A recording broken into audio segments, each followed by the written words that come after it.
Hola, ¿con el celo se escucha?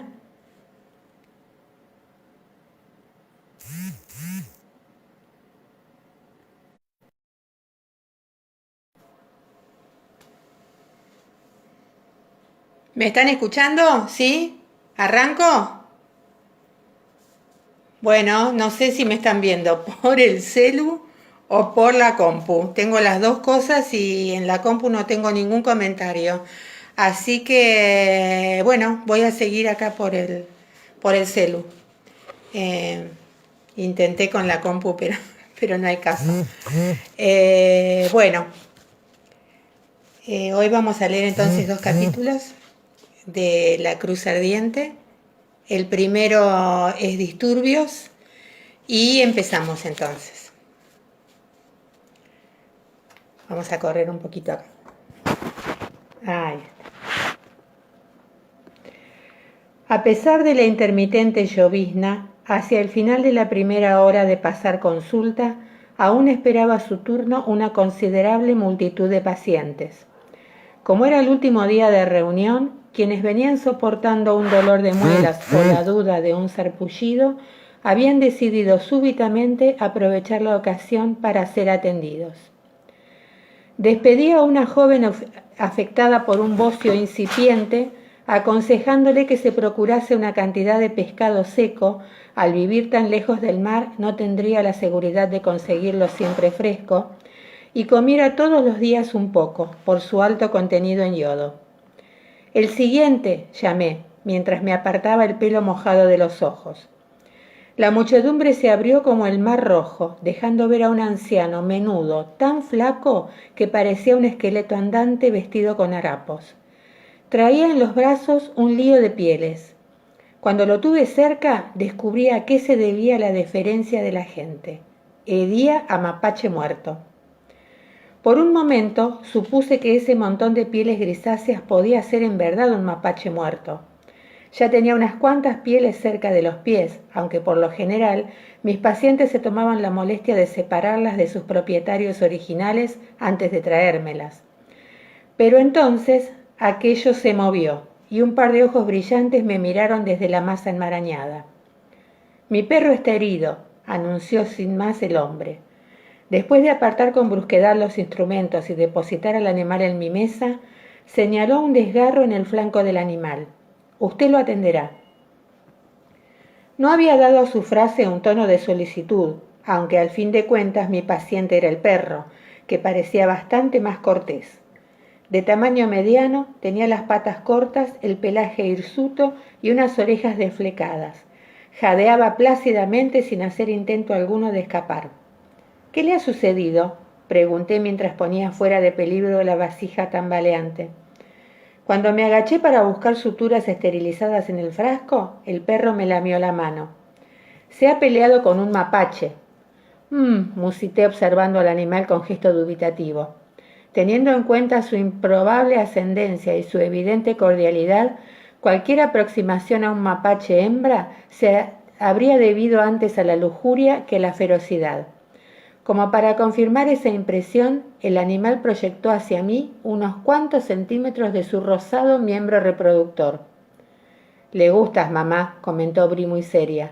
«Qué honor», murmuré rogando que a su propietario no se le ocurriera hacer alguna demostración similar. Por suerte, se diría que el hombre no me tenía la menor simpatía. Me ignoraba por completo, con los ojos hundidos tristemente fijos en el claro, donde los soldados realizaban unas maniobras. «Tijeras», pedí, ya resignada, al tiempo que extendía la palma. Después de recortar el pelaje apelmazado en torno a la herida, me alegró comprobar que no había mucha tumefacción ni otras señales que estuviera infectada. El tajo había coagulado bien, por lo visto había pasado algún tiempo. Me pregunté si el perro habría encontrado su castigo en la montaña.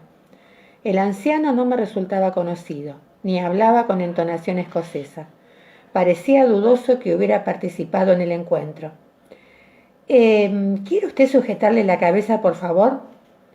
Por amistoso que fuera el perro, su buen carácter no permanecería invariable cuando yo le atravesara el pellejo con una aguja. Pero el dueño, sumido en sus tristes cavilaciones, no hizo ademán alguno de colaborar. Busqué a Brie con la vista, aunque ella había desaparecido súbitamente.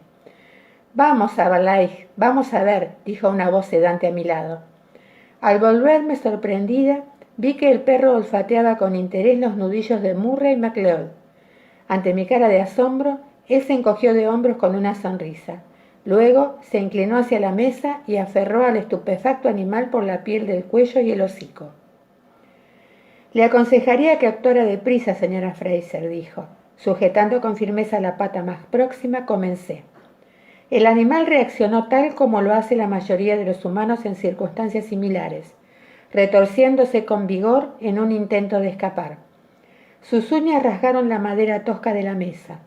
Por fin logró liberarse de Murray. De inmediato saltó fuera de la mesa, lanzándose hacia el espacio abierto con las suturas a rastras. Me arrojé sobre él y ambos rodamos entre las hojas y el barro, diseminando a los curiosos hasta que una o dos almas audaces acudieron en mi auxilio e inmovilizaron al chucho contra el suelo para que yo pudiera terminar mi trabajo. Até el último nudo, corté la hebra encerada con la navaja de Murray, aunque pisoteada en el forcejeo, por desgracia no se había roto. Y por fin retiré la rodilla con que sujetaba el flanco del sabueso, jadeando casi tanto como él. Los espectadores aplaudieron. Hice una reverencia algo aturdida y aparté con ambas manos los mechones de rizos desaliñados. Murray no estaba mejor. Se le había deshecho la coleta y la chaqueta cubierta de barro se había desgarrado en un costado. Se inclinó para levantar al perro y volvió a ponerlo sobre la mesa junto a su propietario. «Su perro, señor», le dijo con un jadeo sibilante. El anciano apoyó una mano en la cabeza del animal y nos miró a Murray y a mí con el ceño fruncido, como si no supiera cómo interpretar ese nuevo enfoque de cirugía en equipo. Luego echó un vistazo a los soldados por encima de su hombro y finalmente volvió hacia mí las cejas escasas fruncidas sobre la nariz ganchuda. «¿Quiénes son?», preguntó en tono de profundo desconcierto. Sin esperar respuesta, se alejó con un encogimiento de hombros. El perro bajó de un brinco y con la lengua colgando marchó junto a su dueño en busca de nuevas aventuras. Inspiré hondo, sacudí el barro de mi delantal y tras darle las gracias a Murray con una sonrisa, fui a lavarme las manos antes de atender al próximo paciente. «¡Ja!», exclamó Briana por lo bajo. «Aquí lo tienes». Levantó apenas la barbilla mientras señalaba algo a mi espalda y me volví para mirar. El siguiente paciente era un caballero de verdad, a juzgar por su ropa y su porte, ambos bastante por encima de lo habitual.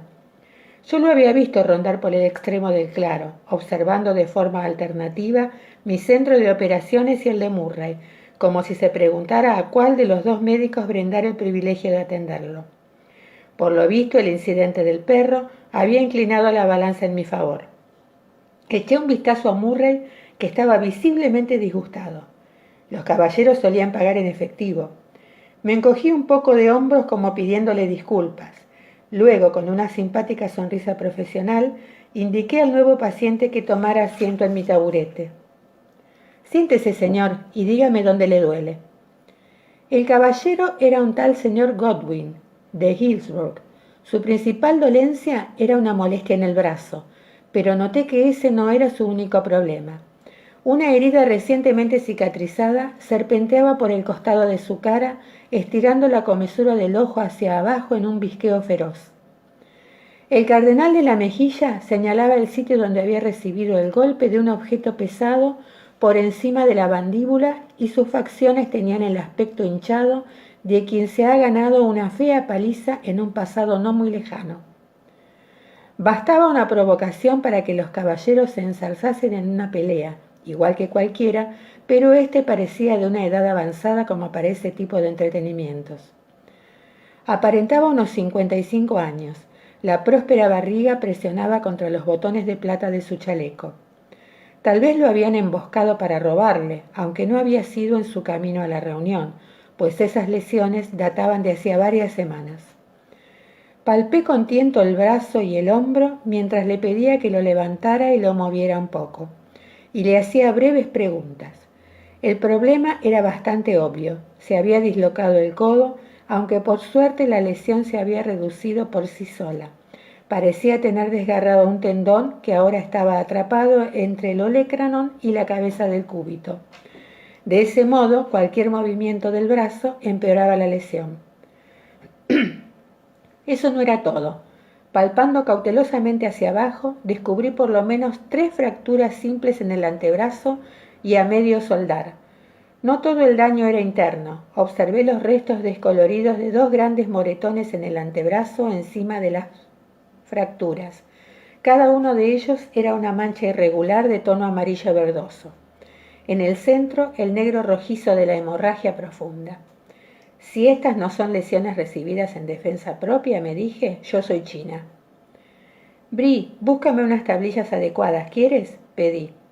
Brianna asintió sin decir nada y desapareció, mientras yo untaba las contusiones más leves del señor Goodwin con ungüento de cajeput. ¿Cómo se ha lesionado, señor Godwin? Pregunté como de pasada, mientras escogía una venda de lino. Parece que ha librado un verdadero combate. Espero al menos que su contrincante haya quedado aún peor. El señor Godwin sonrió débilmente ante mi ocurrencia. Pues sí, fue todo un combate, señora Fraser, dijo. Aunque no me incumbía, más bien ha sido cuestión de mala suerte. Se podía decir que me encontraba en el sitio equivocado en el peor momento. Aún así, cerró por acto reflejo el ojo dañado al tocar yo la cicatriz. Se la habían suturado sin habilidad, pero estaba bien cerrada. ¿De veras? Comenté. ¿Qué sucedió? Aunque dejó escapar un gruñido, no parecía molesto por tener que contármelo. Sin duda usted ha escuchado al oficial, señora, el que ha leído las palabras del gobernador con respecto a la atroz conducción de los alborotadores. Dudo que las palabras del gobernador hayan escapado a la atención de alguien, murmuré, tirando con suavidad de la piel con la punta de los dedos. ¿Con que usted estuvo en Hillsborough? ¿Eso es lo que me está diciendo? Ya lo creo, suspiró, pero se relajó un poco al ver que mis manos hurgaban sin hacer daño. En realidad, vivo en Hillsborough, y si me hubiera quedado tan tranquilo en casa como me rogaba mi buena esposa, sonrió a medias con tristeza. Sin duda habría podido escapar. Como dice el refrán inglés, la curiosidad mató al gato. Su sonrisa me había hecho descubrir algo. Presioné suavemente con el pulgar en la zona amoratada de la mejilla. Alguien le ha golpeado aquí con cierta fuerza. ¿Tiene dientes rotos? Pareció algo sorprendido. Sí, señora, pero no es algo que usted pueda reparar. Se levantó el labio superior, descubriendo un hueco donde faltaban 2 piezas dentales. Un premolar había sido arrancado de cuajo, pero el otro estaba partido a la altura de la raíz. Una línea mellaba el esmalte blanco, brillaba contra el rojo oscuro de la encía. Brianna, que llegaba en ese momento con las tablillas, emitió un leve sonido de asco. Los otros dientes del señor Godwin, esencialmente enteros, tenían incrustaciones de sarro amarillo y las manchas pardas del tabaco mascado. Bueno, creo que algo sí que puedo hacer, le aseguré, sin prestar atención a mi hija. Duele al morder, ¿verdad? No puedo arreglarlo, pero sí extraer los restos del diente roto y tratar la encía para evitar infecciones. ¿Quién lo golpeó? Apenas se encogió de hombros, mientras observaba con un interés algo aprensivo las tenazas relucientes y el escalpelo de hoja plana que yo preparaba. La verdad, señora, es que no lo sé seguro. Yo solo me aventuré a ir a la ciudad para visitar los tribunales. Voy a entablar juicio contra un tipo en Virginia, explicó arrugando las cejas al recordarlo, y se me requiere que presente algunos documentos para respaldar mi posición. Pero no pude realizar el trámite, pues delante de los tribunales la calle estaba repleta de hombres, muchos de los cuales habían ido armados con garrotes, látigos y toscos instrumentos de ese tipo. Al encontrarse con esa turba, había pensado retirarse, aunque en ese momento alguien había arrojado una piedra contra una ventana del edificio. El ruido del vidrio roto había actuado sobre el gentío como una señal. Todos se lanzaron hacia adelante, derribando puertas y lanzando amenazas a gritos. Sabía que un amigo mío, el señor Fanning, estaba dentro y empecé a preocuparme por él. «Fanning, ¿se refiere usted a Edmund Fanning?» Estaba escuchando solo a medias mientras buscaba la mejor manera de realizar la extracción, pero reconocí el nombre. Farquhar Campbell lo había mencionado al narrar a Jamie los sangrientos detalles de los disturbios que siguieron a la ley del timbre, pocos años atrás. Habían nombrado a Fanning jefe de correos de la colonia, lucrativo puesto que probablemente le costó bastante dinero, y pagó un precio aún mayor cuando fue obligado a renunciar por la fuerza. Por lo visto, su impopularidad había aumentado en los 5 años transcurridos. El señor Godwin apretó los labios. Sí, señora, de ese caballero se trata. Y pese a las cosas escandalosas que la gente divulga sobre él, conmigo y con los míos se ha comportado siempre como un buen amigo. Por eso, al oír que se expresaban sentimientos tan lamentables, esas amenazas contra su vida, decidí acudir en su auxilio. El señor Godwin no había tenido mucho éxito en su gallarda empresa. Traté de abrirme camino entre la multitud, dijo, con la vista fija en mi mano. Yo estaba acomodándole el brazo a lo largo de la tablilla y disponiendo debajo el vendaje de lino. Pero no pude hacer gran cosa. Apenas había alcanzado el pie de la escalinata cuando desde adentro me llegó un fuerte grito. La muchedumbre retrocedió arrastrándome consigo. Mientras se esforzaba por conservar el equilibrio, el señor Godwin había visto con horror cómo sacaban a Edmund Fanning del edificio por la fuerza, cómo lo derribaban y luego lo arrastraban por las escaleras con los pies por delante. Su cabeza golpeaba en cada uno de los peldaños. Ese ruido, exclamó estremecido. Podía oírlo por encima del griterío como un melón que rodara escaleras abajo. Cielo santo, murmuré. Pero no lo mataron, ¿verdad? No he oído que muriera nadie en Hillsborough. Afloje el brazo, por favor, e inspire hondo.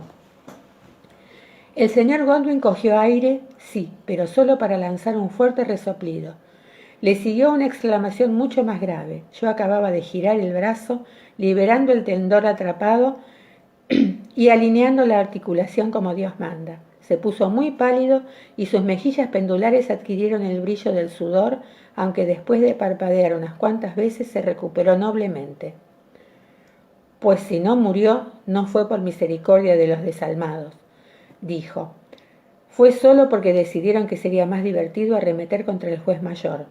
Entonces dejaron a Fanning inconsciente ahí tirado para correr al interior del edificio. Otro amigo y yo nos apresuramos a levantar al pobre hombre. Cuando tratábamos de llevarlo a un refugio cercano, oímos gritos a nuestra espalda y de inmediato nos atacó la multitud. Fue así como me hicieron esto. Se tocó el brazo recién entablillado. Y esto, señaló la cicatriz junto al ojo y el diente destrozado. Luego me miró con las gruesas cejas contraídas. Créame, señora, espero que alguno de esos hombres decidan revelar los nombres de los alborotadores, al fin que reciban justo castigo por actos tan bárbaros.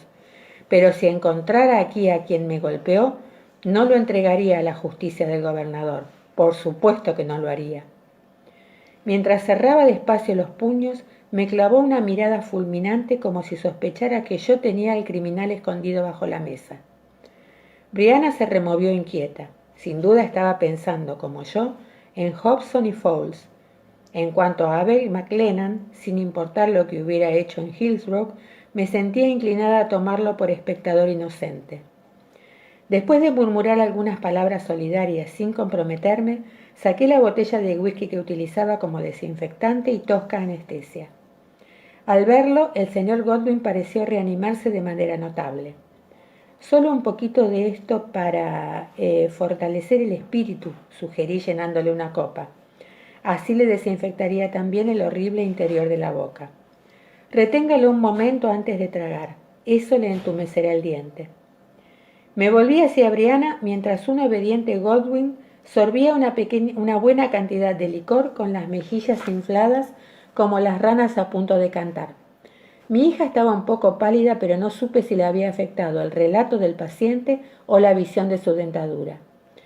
Creo que no voy a necesitarte el resto de la mañana, cariño, le dije mientras le daba unas palmaditas tranquilizadoras en el brazo. ¿Por qué no vas a ver si Yocasta está lista para las bodas de la noche? ¿Estás segura, mamá? Mientras lo preguntaba, desató su delantal manchado de sangre y lo redujo a un ovillo. Viendo que miraba hacia lo alto del sendero, seguí la dirección de su vista. Roger estaba acechando detrás de un arbusto con los ojos fijos en ella. Noté que se le iluminaba el rostro al verla y eso me despertó una cálida alegría. Hacían una buena pareja, sí. Ahora, señor Godwin, beba usted una gota más, para que podamos terminar con este pequeño asunto. Me volví hacia mi paciente con una sonrisa resplandeciente y cogí las tenazas. Bueno, ahora vamos al 6, por los viejos tiempos. Roger esperaba al borde del claro observando a Brianna. De pie junto a Claire, la muchacha trituraba hierbas, medía líquidos y hacía vendas. A pesar del frío, estaba arremangada en el esfuerzo de desgarrar el recio lino. Los músculos de sus brazos desnudos se henchían y flexionaban bajo la piel pecosa. Tiene muñecas fuertes, pensó él con un recuerdo un tanto perturbador de Molly, la de Grandes Esperanzas de Dickens. Notablemente fuerte de pies a cabeza. El viento pegaba la falda a la pendiente maciza de las caderas. Cuando giró hacia el costado, un largo muslo presionó por un instante contra la tela suave y redondo como los troncos del aliso. Él no era el único que la observaba. De las personas que esperaban su turno con uno de los médicos, la mitad también estaba contemplando a Brianna. Algunas, las mujeres en su mayoría, con expresión vagamente intrigada. Otras, hombres todos ellos, con encubierta admiración teñida de especulaciones terrenales que provocaron en Roger el impulso de salir al claro y hacer valer en el acto sus derechos sobre ella. Bueno, que miren, pensó conteniendo un impulso. Mientras ella no les devuelva la mirada no importa, ¿verdad? Salió de entre los árboles apenas un poco y al instante ella se dio vuelta para mirarlo. El gesto algo ceñudo desapareció de inmediato y su cara se iluminó. Él le devolvió la sonrisa con un movimiento de cabeza que le invitaba a seguirlo y echó a andar por el sendero sin esperar. ¿Acaso era tan mezquino como para querer demostrar a esos papamoscas que esa mujer lo dejaba todo para acudir a su menor señal? Bueno, pues sí, lo era. La vergüenza de comprobarlo se atemperó con una sensación gratamente intensa, la de saber la suya. Ante el ruido de sus pisadas en el camino más arriba, supo que ella, en efecto, acudía a él. Había abandonado el trabajo y traía algo en la mano, un paquete pequeño envuelto en papel y atado con cordel. Él alargó la mano para conducirla fuera del sendero hacia un bosquecillo donde el follaje rojo y amarillo de los arces ofrecía una agradable sensación de intimidad. «Perdóname por haberte apartado del trabajo», dijo, aunque no lo sentía. «No importa, ya quería escapar. Me temo que no aguanto eso de la sangre y las tripas», admitió con una mueca melancólica. «Me alegro», le aseguró él. «No es eso lo que pretendo de una esposa». «Pues te convendría», apuntó ella echándole una mirada tristemente reflexiva. «Aquí en este lugar no te vendría mal tener una esposa capaz de arrancarte los dientes si se te echan a perder y de coserte los dedos si te los cortas al trocear leña». El día gris parecía haberle afectado el ánimo, o tal vez era por el trabajo que había estado haciendo. Ver el desfile de pacientes de Claire era deprimente para cualquiera, salvo para la misma Claire. Toda una serie de deformidades, mutilaciones, heridas y enfermedades horribles. Cuando menos lo que pensaba decir distraería a Brianna de los detalles más horripilantes del siglo XVIII. Cubriéndole la mejilla con una mano, alisó una de las pobladas cejas rojas con el pulgar helado. Ella también tenía la cara fría, aunque detrás de la oreja, bajo el pelo, la piel estaba tibia como sus otros lugares ocultos. «Yo he encontrado lo que deseaba», dijo con firmeza. «¿Pero qué me dices de ti? ¿No habrías preferido a un hombre capaz de arrancar el cuero cabelludo a los indios y proveer la cena con su escopeta? A mí tampoco me gusta mucho la sangre, ¿sabes?» En los ojos de Brie reapareció una chispa de humor que vino a aliviar su aire preocupado. «No, creo que no necesito un sanguinario. Así llama mi madre a papá, aunque solo cuando está enfadada con él». Roger rió. «¿Y cómo me llamarás tú cuando te enfades?», la provocó. Ella lo miró como evaluando la pregunta y la chispa se hizo más intensa. «Oh, no te preocupes. Papá no ha querido enseñarme palabrotas en gaélico, pero de Marsali he aprendido un montón de cosas muy feas en francés. ¿Sabes qué significa un solar? ¿Y un gratte-gueule?» «Oui, ma petite chou», aunque nunca he visto una col con una nariz tan roja. Le apuntó con el dedo directamente a la nariz. Ella lo esquivó riendo. Maudit chien. Reserva algo para después de la boda, le aconsejó él. Quizá te haga falta. La cogió de la mano para llevarla hacia la piedra donde estuviera cómoda, y entonces volvió a reparar en el pequeño envoltorio que ella traía. ¿Qué es eso? Un regalo de bodas. Bree se lo alargó sosteniéndoselo con 2 dedos, asqueada como si fuera un ratón muerto. Él lo aceptó con desconfianza, pero no se percibían formas siniestras bajo el papel. Lo sopesó en la palma, casi no pesaba. Hilos de seda para bordar, explicó ella en respuesta a su mirada interrogante, de la señora Buchanan. Entre sus cejas había reaparecido la arruga y esa expresión preocupada. No, era otra cosa, aunque Roger fue incapaz de saber qué. ¿Qué tiene de malo la seda para bordar? Nada, pero ¿sabes para qué es? Bree volvió a coger el paquete y se lo guardó en el bolsillo que llevaba atado bajo la enagua. Miraba hacia abajo colocándose las faldas y él no notó que tenía los labios apretados. Me ha dicho que es para nuestros paños mortuorios. La extraña versión que Brianna hacía de ese término escocés con su acento bostoniano hizo que Roger tardara un momento en descifrarlo. ¿Paños mortajas, quieres decir? Sí. Al parecer mi deber de esposa es sentarme a hilar mi mortaja desde la mañana siguiente a la boda. Lo dijo con los dientes apretados. Así ya estará tejida y bordada cuando muera de parto. Y si soy rápida para las labores, tendré tiempo de hacer también una para ti. De otro modo, tendrás que ser tu siguiente esposa quien la termine. Roger sintió deseos de reír, pero era obvio que ella estaba afligida. La señora Buchanan es una idiota, dijo él estrechándole las manos. No dejes que te preocupe con sus tonterías. Brianna lo miró por debajo de sus cejas fruncidas y dijo con toda claridad. La señora Buchanan es ignorante, estúpida y tiene muy poco tacto, pero no se equivoca. Por supuesto que sí, aseguró él fingiendo seguridad, aunque experimentaba una punzada de aprensión. ¿Cuántas esposas ha enterrado Farquhar Campbell?, inquirió ella. ¿Y Gideon Oliver? ¿Y Andrew McNeil? 9 entre los 3. McNeil se casaría esa noche por 4ª vez con una muchacha de Weaver George de 18 años. La punzada volvió, esta vez de forma más intensa, pero él no le prestó atención.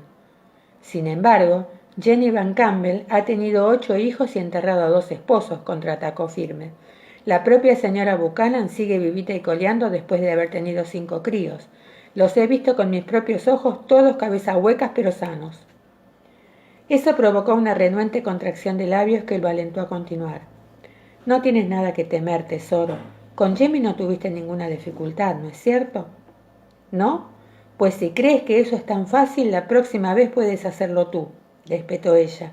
Aún así, la comisura de su boca se curvó un poquito más arriba. Quiso liberar su mano, aunque él se la retuvo y ella le dejó hacer. Pero estás dispuesta a que haya una próxima vez, ¿verdad? A pesar de lo que diga la señora Buchanan.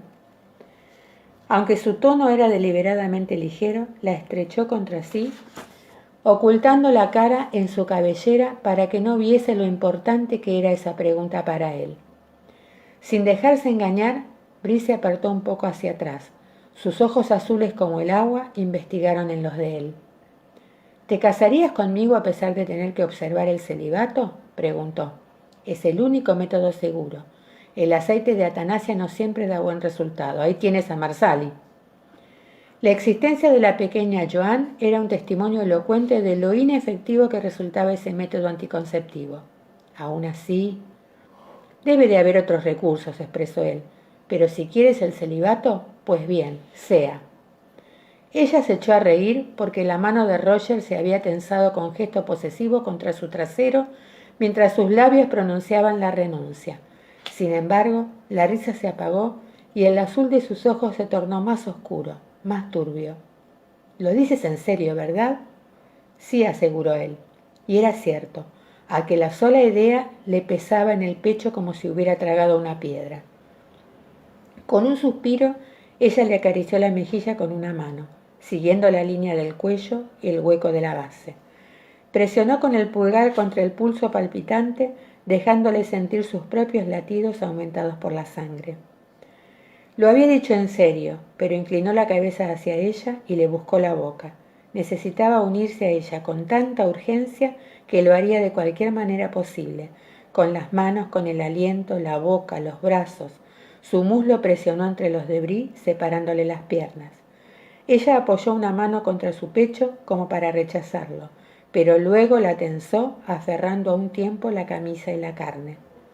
Sus dedos se clavaron con fuerza en los músculos del pecho, y luego quedaron pegados con la boca abierta, jadeantes, entrechocando dolorosamente los dientes en el arrebato del deseo. No puedo, no debemos. Él se desasió por un segundo.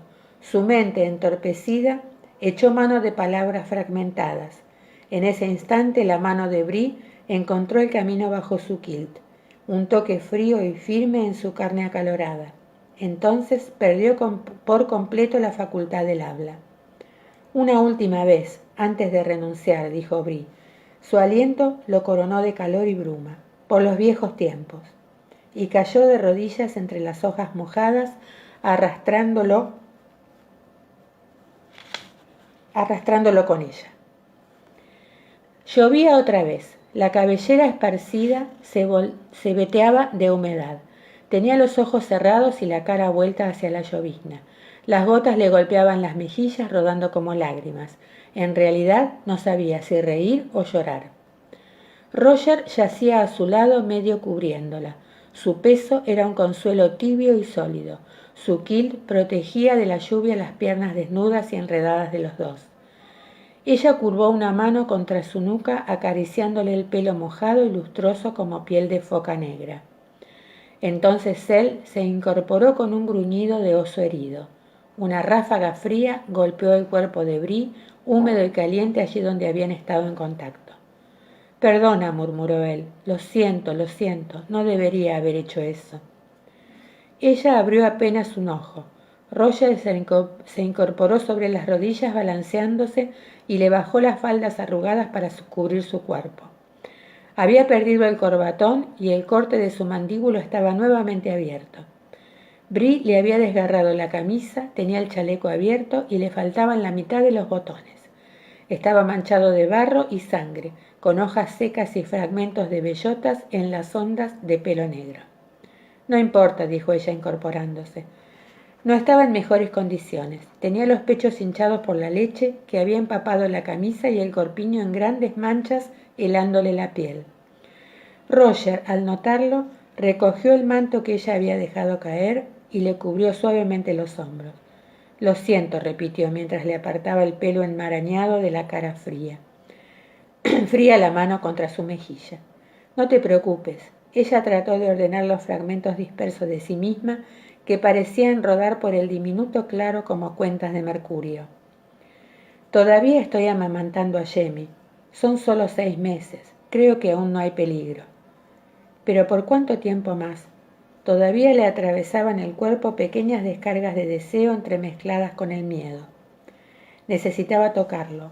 Cogió la punta de su manto para presionar la herida que sangraba bajo la mandíbula de Roger. Abstinencia cuando su contacto, su olor, el recuerdo de los últimos minutos le hacían desear derribarlo sobre las hojas para recomenzar. Cuando la ternura brotaba de ella como la leche que acudía a sus pechos sin que nadie la convocara. Los pechos le dolían de deseo insatisfecho. Sintió el goteo de la leche que le corría por las costillas bajo la tela. Se tocó un pecho pesado y lleno, su garantía de protección, por un tiempo. Roger le apartó la mano de su rostro y se tocó el tajo. «Está bien», dijo, «ya no sangra». Su expresión era muy extraña, o tal vez eran muchas. Normalmente su cara era agradablemente reservada, quizá algo severa. Ahora sus facciones parecían incapaces de asentarse, pasaba de una innegable satisfacción a una consternación de igual modo innegable. «¿Qué pasa, Roger?» Él le echó un fugaz vistazo y apartó la vista, a las mejillas le trepó un leve rubor. «Bueno», dijo, «es que, en realidad, todavía no nos hemos casado». «Desde luego que no, la boda será esta noche, y a propósito». Bree le observó con un borboteo de risa en la boca del estómago. «Oh, querido», exclamó esforzándose por dominar un ataque de risa. «Se diría, señor Mackenzie, que alguien lo ha sometido a su voluntad en medio del bosque». «Muy graciosa, señora Mac», replicó él señalando su propio desaliño. «Usted también parece haber librado un raro combate, pero me refería a que estamos comprometidos desde hace un año, y eso es un vínculo legal, por lo menos en Escocia. Aún así, hace tiempo que se cumplió el periodo de un año y un día, y no estaremos formalmente casados hasta la noche». Ella lo miró con los ojos entornados mientras se enjugaba la lluvia con el dorso de la mano. Una vez más cedió al impulso de reír. «Santo cielo, no me digas que eso te importa». Él sonrió con cierta renuencia. «Bueno, no, pero me crió un predicador. Ya sé que está bien, solo que el viejo calvinista escocés que llevo dentro me susurra que esto es un poco pecaminoso, hacerlo con una mujer que en realidad no es mi esposa». «¡Ja!», exclamó ella, reposando los brazos en las rodillas recogidas. Luego se inclinó a un lado para darle un suave codazo. «No me vengas con esas del viejo calvinista escocés. ¿Qué es lo que pasa?». Por no mirarla de frente, él mantuvo los ojos bajos, fijos en el suelo. En las cejas y las pestañas oscuras fuertemente marcadas centelleaban gotitas que plateaban la piel de sus pómulos. Inspiró hondo y dejó escapar el aire poco a poco. «No puedo decir que tu miedo no esté justificado», dijo en voz baja. «Hasta hoy no me había percatado de lo peligroso que es el matrimonio para una mujer». Levantó la vista para sonreírle, aunque la expresión preocupada no abandonó sus ojos verde musgo. «Te quiero, Bree, más de lo que puedo expresar, pero he estado pensando en lo que acabamos de hacer, en lo estupendo que ha sido, y he caído en la cuenta de que quizá... No, con seguridad, si continúo haciéndolo, pondré tu vida en peligro, y maldito si quiero dejar de hacerlo». Las finas hebras de miedo se habían congelado en una fría serpiente que descendía por la columna vertebral de Bree hasta enroscársele en el vientre. Ella sabía qué deseaba Roger. No era solo aquello que acababan de compartir, por poderoso que fuera, pero al saber qué deseaba y por qué, ¿cómo no brindárselo? Sí, inspiró tan hondo como él y dejó escapar el aire en una voluta blanca. «Bueno, supongo que es demasiado tarde para preocuparse por eso». Le tocó el brazo. «Te quiero, Roger», y bajó la cabeza para besarlo, buscando consuelo contra sus temores en la fuerza del brazo que la rodeaba, en el calor de su cuerpo. «Oh, Bree», murmuró él contra su pelo, «quiero manteneros a salvo a ti y a Jamie de cualquier cosa que pueda amenazaros. Es terrible pensar que yo mismo podría ser la amenaza, que mi amor podría matarte, pero es cierto». El corazón de Roger latía bajo su oído sólido y firme. Bree sintió la tibieza que le volvía a las manos entrelazadas contra los huesos de su espalda. El deshielo fue más hondo hasta desenredar algunas hebras heladas del miedo que tenía dentro. «Todo está bien», dijo por fin, por ofrecerle el consuelo que él no lograba brindarle. «No creo que haya problemas. Tengo buenas caderas, todo el mundo me lo dice. Trasero de vasija, ¿verdad?». Deslizó con aire melancólico una mano por la generosa curva de su cadera. Él siguió el recorrido con su propia mano sonriente. «¿Sabes qué me dijo anoche Ronnie Sinclair después de verte recoger un leño del suelo?». Me dijo con un suspiro: «¿Sabes cómo se escoge una buena muchacha, Mackenzie? Comienzas por el trasero y vas ascendiendo». «¡Ay!». Recibió el coscorrón con un respingo entre risas. Luego se inclinó para besarla con mucha suavidad. La lluvia seguía repiqueteando contra la capa de hojas muertas. Los dedos de Brianna aún estaban pringosos por la sangre de su herida. «¿Quieres que tengamos un bebé, verdad?», preguntó ella, con suavidad. «¿Un bebé que sea tuyo sin lugar a dudas?». Él mantuvo por un momento la cabeza inclinada, pero al fin levantó la vista, dejándole ver la respuesta en su rostro, un gran anhelo mezclado con preocupación. «No quiero decir», empezó, pero ella le tapó con una mano la boca para callarlo. «Sí, comprendo». Y era cierto, o casi. Ambos eran hijos únicos. Sabía de la necesidad de vínculo, de afecto.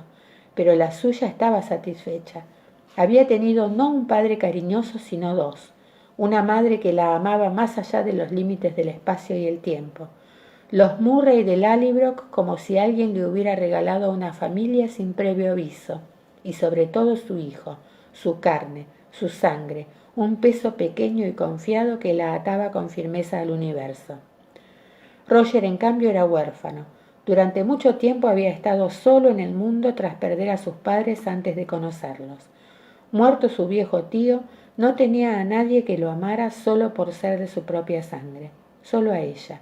Era comprensible que ansiara la certeza que ella sostenía en los brazos al amamantar a su hijo. De pronto Roger carraspeó. Pensaba dártelo esta noche, pero tal vez... Bueno, hundió la mano en el bolsillo interior de la chaqueta y le entregó un objeto blando envuelto en una tela. Vendría a ser un regalo de bodas, ¿no? Sonreía, aunque Brie detectó la vacilación en sus ojos. Al apartar la tela se encontró con un par de ojos de botón negro que la miraban. La muñeca lucía un informe vestido de calicó verde. En su cabeza estallaba el pelo de lana roja. Sintió un nudo en la garganta y el peso del corazón en el pecho. Se me ha ocurrido que el niño podría gustarle, quizá para morderla. Brie se movió. La presión de la tela empapada hizo que le escocieran los pechos. Tenía miedo, sí, aunque había cosas más potentes que el miedo. Habrá una próxima vez, le dijo apoyando una mano en su brazo. No puedo decirte cuándo, pero la habrá. Roger estrechó con fuerza aquella mano sin mirarla. Gracias, caderas de vasija, dijo por fin muy quedo. La lluvia arreciaba, ya era torrencial. Roger se apartó con el pulgar el pelo mojado de los ojos y se sacudió como un perro, diseminando gotas de agua desde la trama cerrada de su chaqueta y su manta. La pechera azul tenía una mancha de barro. La frotó sin resultado alguno. Cristo, no puedo casarme así, dijo tratando de aligerar el humor de ambos. Parezco un mendigo. Todavía estás a tiempo, ¿sabes? Bromeó ella con voz algo trémula. Aún podrías echarte atrás. Ha sido demasiado tarde desde el día en que te conocí, respondió él. Luego enarcó una ceja. Además, tu padre me destriparía como un cerdo si se me ocurriera pensarlo mejor. ¡Ah! Exclamó ella, pero la sonrisa disimulada puso un hoyuelo en sus mejillas. Mujer, no me digas que la idea te gusta. Sí, no, o sea, ahora Brie reía, pero eso era lo que él buscaba. No quiero que te destripe, pero me gusta saber que lo haría. Todo padre debe ser protector. Le tocó apenas sonriente, como usted, señor Mackenzie. Eso le provocó una extraña opresión en el pecho, como si se le hubiera encogido el chaleco. Luego, una punzada de frío al recordar lo que debía decirle. Después de todo, había diferentes padres y distintas concepciones de lo que era protección. Él no estaba seguro de cómo podía sentarle aquella. La cogió por un brazo para conducirla hacia un lugar al resguardo de la lluvia, al amparo de un grupo de tejos donde la pinaza formaba una capa seca y fragante bajo los pies, protegida por anchas ramas. Bueno, venga, a sentarse un momento conmigo, señora Matt. Hay una pequeñez nada importante que quiero decirte antes de la boda. Hizo que ella se sentara a su lado en un tronco podrido y cargado de liquen. Luego carraspeó buscando un hilo del relato. Cuando aún estábamos en Inverness, antes de seguirte a través de las piedras, dediqué algún tiempo a revisar los papeles del reverendo. Allí encontré una carta que le había escrito tu padre. Me refiero a Frank Randall. No importa mucho, ahora ya no, pero me pareció que no debías de haber secretos entre nosotros antes de casarnos. Anoche se lo conté a tu padre, deja que ahora te lo cuente a ti.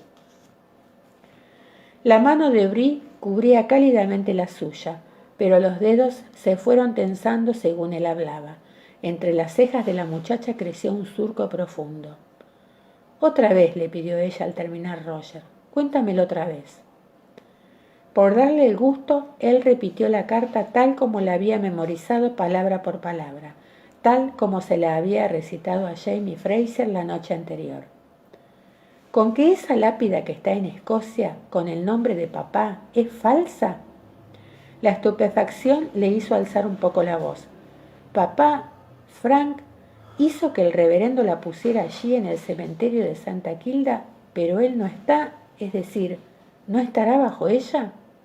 Sí, así fue, y no estará, dijo Roger siguiendo escrupulosamente el rastro de la pregunta. Frank Raldan quería que la piedra fuera una especie de reconocimiento, supongo, una deuda que tenía con tu padre, tu otro padre, Jamie. La cara de Brianna estaba morada por el frío, con la punta de la nariz y las orejas teñidas de rojo. El calor del sexo se iba esfumando. Pero si no tenía seguridad de que mamá y yo la encontraríamos. No sé si quería que la encontrara, eso opinó Roger. Tal vez él tampoco lo tenía claro, pero se sintió en la obligación de hacer este gesto. Por otra parte, agregó recordando de pronto algo, ¿no dijo Claire que él quería llevarte a Inglaterra justo antes de su muerte? Tal vez pensaba llevarte allí y ocuparse de que la encontraras, para luego dejar que tú y Claire decidieran qué hacer. Ella permaneció inmóvil rumiando aquello. Así que él lo sabía, dijo despacio. Que Jamie Fraser había sobrevivido a la batalla de Culloden. ¿Lo sabía y no dijo nada? No creo que puedas reprochárselo, observó Roger suave. No era puro egoísmo, ¿comprendes? ¿No? Aún estaba horrorizada, pero no había llegado al enojo. Él la vio dar vueltas al asunto tratando de evaluarlo desde todos los frentes para saber qué pensar, qué sentir. No, piénsalo, tesoro, le instó él. La picea estaba fría contra su espalda, la corteza del tronco caído húmeda bajo la mano. Amaba a tu madre, sí, y no quería arriesgarse a perderla otra vez. Eso puede ser egoísmo, pero al fin y al cabo, ella se casó primero con él. Nadie puede reprochar a Frank que no quisiera cederla a otro hombre. Y eso no es todo. ¿Qué más hay? La voz de Bri sonaba serena. Sus ojos azules miraban de frente. Pues, ¿qué habría pasado si se lo hubiera dicho? Allí estabas tú, una criatura pequeña. Recuerda que ninguno de ellos habría imaginado que tú también podrías cruzar a través de las piedras. Bri seguía mirándolo con atención, pero sus ojos se habían vuelto a empañarse. Mamá habría tenido que escoger, dijo con suavidad, sin dejar de mirarlo, entre quedarse con nosotros o reunirse con él, con Jamie. Dejarte atrás, completó Roger con un gesto afirmativo, o quedarse y continuar con su existencia, sabiendo que su Jamie estaba con vida, quizá a su alcance, pero fuera de su alcance. Romper sus votos esta vez a propósito y abandonar a su hija, o vivir anhelando. No creo que eso fuera muy bueno para tu vida familiar. Comprendo, ella suspiró. El vapor de su aliento desapareció en el frío como un espectro. Tal vez Frank tuvo miedo de permitir que escogiera, apuntó Roger, pero lo cierto es que le ahorró, y también a ti, el dolor de hacerlo, por lo menos entonces. Los labios de Brianna se fruncieron, se proyectaron, se relajaron. Me gustaría saber qué habría decidido ella si se lo hubiera dicho, musitó algo triste. Él le estrechó ligeramente la mano. Se habría quedado, dijo con seguridad. ¿Acaso no lo decidió una vez? Jamie la obligó a retornar para mantenerse a salvo y ella se fue. Se habría quedado contigo mientras la necesitaras, sabiendo qué era lo que él deseaba. Incluso cuando volvió, tampoco lo habría hecho si tú no hubieras insistido. Supongo que lo sabes bien. Ella relajó un poco las facciones aceptando la idea. Creo que tienes razón, pero aún así, saber que él estaba con vida y no tratar de ir a su encuentro. Roger se mordió la cara interior de la mejilla para no preguntar, ¿qué decidirías tú, Brianna, si tuvieras que escoger entre el pequeño y yo? ¿Qué hombre podría imponer una alternativa así a una mujer que amaba, aunque fuera de manera hipotética? Ya por el bien de Bri, ya por el suyo propio, no lo preguntaría. Pero él puso allí esa lápida. ¿Para qué? El surco entre sus cejas aún era profundo, más llano recto. Lo contraía una creciente preocupación. Roger no había conocido a Frank Randall, aunque experimentaba cierta empatía con ese hombre, y no era tan desinteresada. Hasta entonces no habría podido decir por qué necesitaba que Bri supiera lo de la carta justo ahora, antes de la boda, pero sus propios motivos iban surgiendo con más claridad y más inquietantes. Creo que fue por obligación, como te he dicho. Obligación no solo con Jamie o tu madre, sino también contigo. Sí, hizo una pausa para estrecharle la mano con fuerza. Oye, piensa en el pequeño Jamie. Es tan mío como tú y siempre lo será. Inspiró hondo. Pero si yo estuviera en el pellejo de otro hombre, si fueras Stephen Bonnet, aclaró ella con los labios tensos blancos de frío. Si yo fuera Bonnet, recordó él con un escalofrío de rechazo a la idea, y supiera que un desconocido está criando a mi hijo, ¿no querría que el niño supiera algún día la verdad? Los dedos de Bree se tensaron en los suyos, sus ojos se oscurecieron. No debes decírselo, por el amor de Dios, Roger, prométeme que no se lo dirás nunca. Él la miró sin parpadear, atónito. Las uñas de la muchacha se le clavaban dolorosamente en la mano, pero no hizo nada por librarse. ¿A Bonnet? No, mujer. Si alguna vez volviera a verlo, no malgastaría el tiempo hablando. No me refiero a Bonnet. Bree se estremeció sin que él supiera si temblaba de frío o de emoción. No te acerques a ese hombre, por Dios. No, me refería a Jamie. Mientras tragaba saliva con dificultad, le aferró las manos. Prométemelo, Roger. Si me amas, promete que jamás dirás a Jamie lo de Bonnet. Jamás, incluso si me sucediera algo. No te sucederá nada. Ella lo miró con una pequeña sonrisa irónica. El celibato tampoco va conmigo. Tragó saliva. Y si me sucediera algo, prométemelo, Roger. Lo prometo, sí, dijo él de mala gana. Si estás segura, estoy segura, sí. ¿Pero no te habría gustado saber lo de Jamie? Bree se mordió el labio. Sus dientes se hundieron al punto de dejar una marca purpúrea en la suave carne rosada. Jamie Fraser no es Stephen Bonnet. De acuerdo, reconoció el seco. Pero yo no me refería a Jamie para empezar. Solo quería decir que si yo fuera Bonnet, me gustaría saberlo y... Él lo sabe. Brianna apartó de golpe la mano y se levantó volviéndole la espalda. ¿Cómo que lo sabe? Roger la alcanzó en dos zancadas y la aferró por el hombro para girarla hacia sí. Al ver que ella hacía una leve mueca, aflojó los dedos e inspiró hondo tratando de mantener la voz serena. ¿Que Bonnet sabe lo de Jamie? Peor aún, Bree apretó los labios para impedir que temblaran. Luego los abrió, apenas lo necesario para dejar que escapara la verdad. Cree que Jamie es hijo suyo.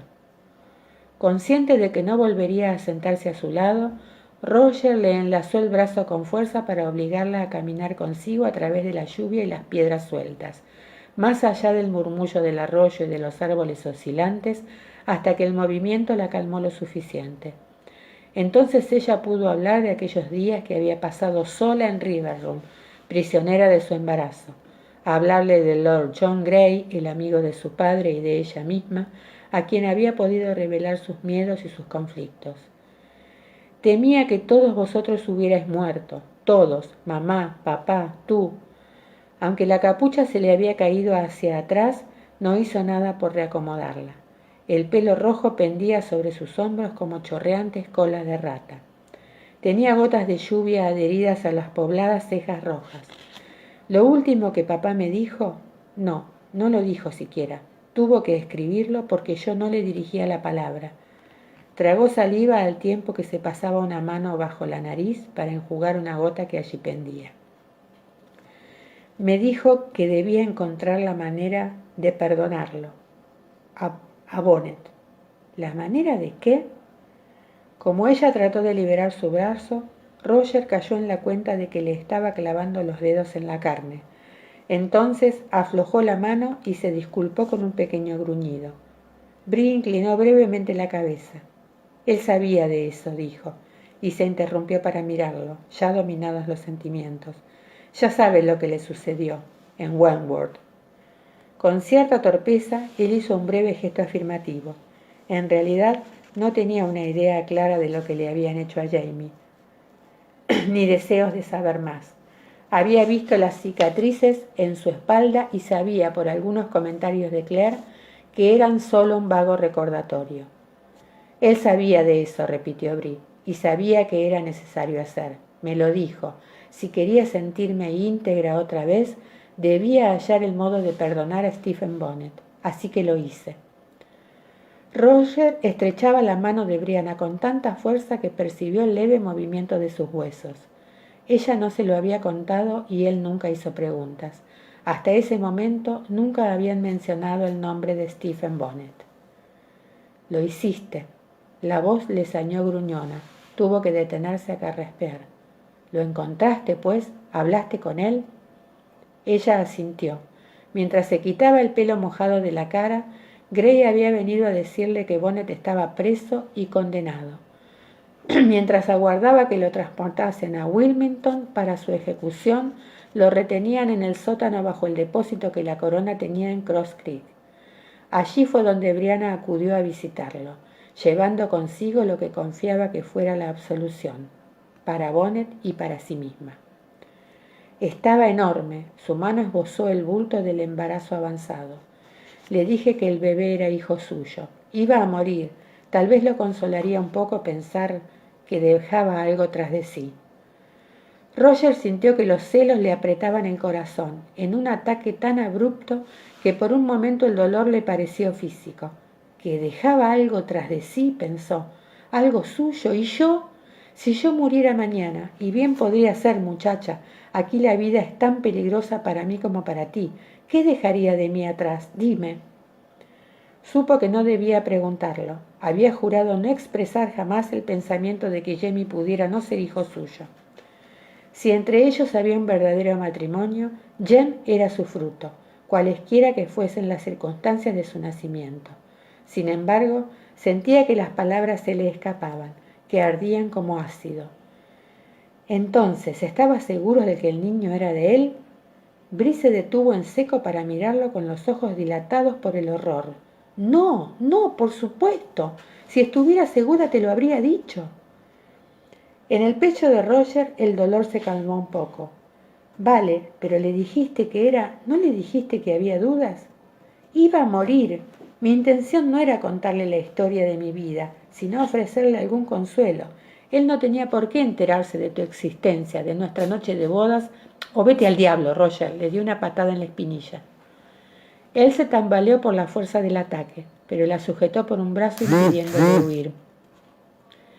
Perdona, dijo antes que ella pudiera golpearlo otra vez o morderlo. Parecía dispuesta. Perdona, tienes razón. Él no tenía por qué enterarse, y yo tampoco tengo por qué obligarte a recordar todo eso. Brianna inspiró hondo por la nariz, como si fuera un dragón, y se dispusiera a reducirlo a cenizas.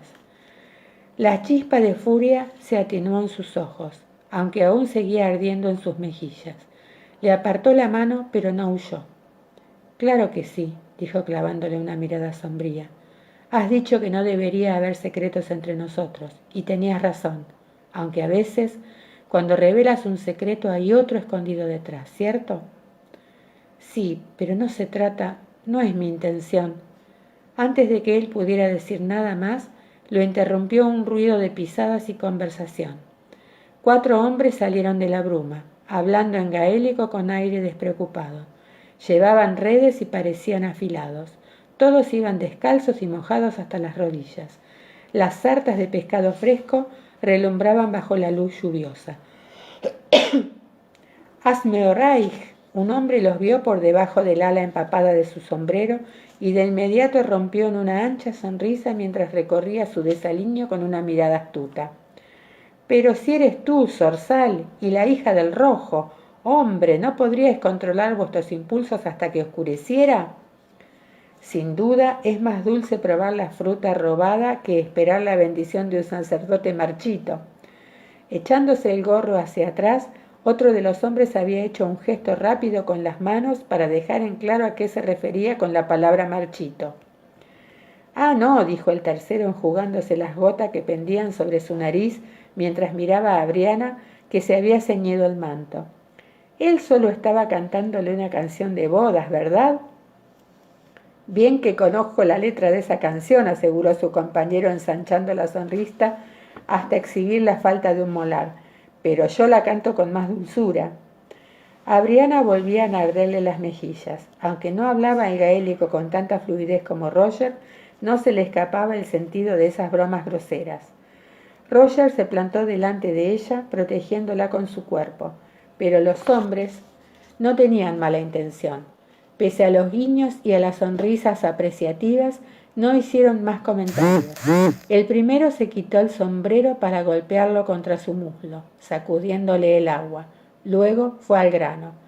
Me alegra mucho haberte encontrado ahora, Snick. Anoche mi madre te oyó cantar junto al fuego y ha comentado con mi tía y mis primas que tu música le hacía bailar la sangre en los pies. Ahora todas quieres que vengan a Spring Creek a cantar en el Seilis. Es que va a casarse mi prima pequeña, la única hija de mi tío, el dueño del molino harinero. Será una gran fiesta sin duda, intervino uno de los más jóvenes. Por su parecido con el primero que había hablado, debía ser su hijo. Ah, ¿una boda?, dijo Roger en gaélico lento y formal. Habrá otro arenque, pues. Los dos hombres mayores estallaron en una carcajada. Sus hijos, en cambio, parecían desconcertados. Ah, podrías abofetear a estos chavales con un arenque, y ellos no sabrían qué es, dijo el hombre de la gorra moviendo la cabeza. Los dos han nacido aquí. ¿Y dónde vivía en Escocia, señor? El hombre dio un respingo sorprendido ante esa pregunta, que una voz clara había formulado en gaélico. Durante un instante miró fijamente a Brianna. Al responder, su cara había cambiado. En Skye, dijo con voz suave. Skye Botts, al pie de las Quillings. Soy Angus MacLeod.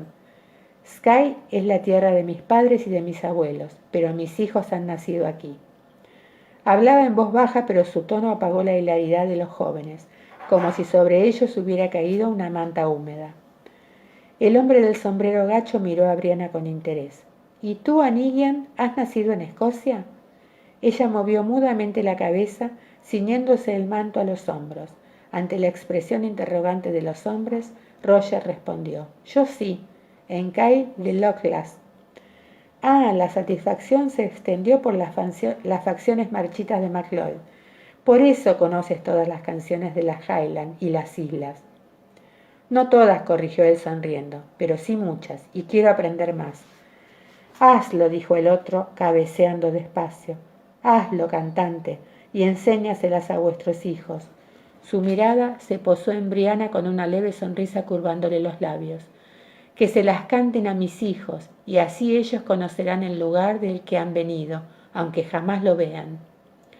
Uno de los jóvenes se adelantó con aire tímido y ofreció a Brianna una sarta de pescados. Para usted, dijo, un regalo de bodas. Roger vio que ella contraía un tanto una comisura de la boca. ¿Sería humor o histeria incipiente? Pero Brie alargó la mano para coger la sarta chorreante con grave dignidad. Luego, recogiendo el borde del manto con la mano, les hizo a todos una profunda reverencia. «Canel facada gam duis actain», dijo con su gaélico pausado de acento extraño. «No tengo palabras para decirles, salvo gracias». Los jóvenes se ruborizaron, los mayores se mostraron profundamente complacidos. «Es buena, Anigian», dijo MacLeod. «Deja que tu esposo te enseñe y enséñales gaélico a vuestros hijos varones, que tengas muchos». Y se quitó la gorra en una extravagante reverencia, apretando el barro con los dedos de los pies para no perder el equilibrio. «Muchos hijos varones fuertes y sanos», añadió su compañero. Los dos muchachos asintieron sonrientes y murmuraron con timidez: «Que tenga usted muchos hijos varones, señora». Roger hizo automáticamente los arreglos para el Seilis, y sin atreverse a mirar a Brianna.